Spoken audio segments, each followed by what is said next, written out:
सपना रे मैं राजा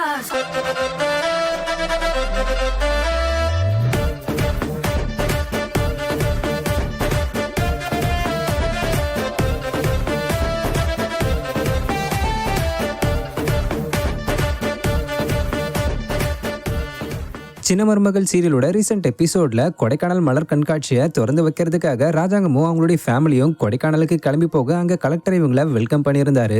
அதை தொடர்ந்து ராஜாங்கம் ஃபேமிலி அங்கே கெஸ்ட் ஹவுஸ்ல தங்க போக அப்ப தமிழ்ச்செல்வியை சேது கூட சேர்ந்து தங்க விடாம சேதுவோடத்த சாவித்ரி பிரிச்சு கூட்டிட்டு போய் அவங்க கூட தங்க வச்சுக்கிட்டது மட்டும் இல்லாம தன்னோட பொண்ணு தாமரை சேது கூட சேரணும்ன்றதுக்காக நைட்டு தமிழுக்கு தூக்க மாத்திரை போட்ட பாலை கொடுத்து தூங்க வைக்க பிளான் பண்ணி கொண்டு போய் கொடுக்க அந்த பாலை தமிழ்ச்செல்வி வேணான்னு சொல்லியும் சாவித்ரி எமோஷனல் அட்டாக் பண்ணி கொடுத்திருந்தாங்க. இந்த நிலையில இந்த சீன் மேக்கிங் அப்ப ஷூட்டிங் ஸ்பாட்ல தமிழ்ச்செல்வி பேசுறத தாமரை உட்காந்து ரசிச்சு பாக்குற வீடியோவை தாமரை கேரக்டர்ல நடிச்சுக்கிட்டு வர ஆக்டர் சங்கவி ரீசெண்டா ஷேர் பண்ணிருக்காங்க. மேலும் இந்த வீடியோவோட கேப்ஷன்ல ஆக்டர் சங்கவி தமிழ்ச்செல்வியா நடிக்கிற ஆக்டர் ஸ்வேதாவை ஸ்கிரீன்ல வெறுக்கிற மாதிரி நடிக்கிறது தான் எனக்கு வெறுப்பா இருக்குன்னு சொல்லியிருக்காங்க.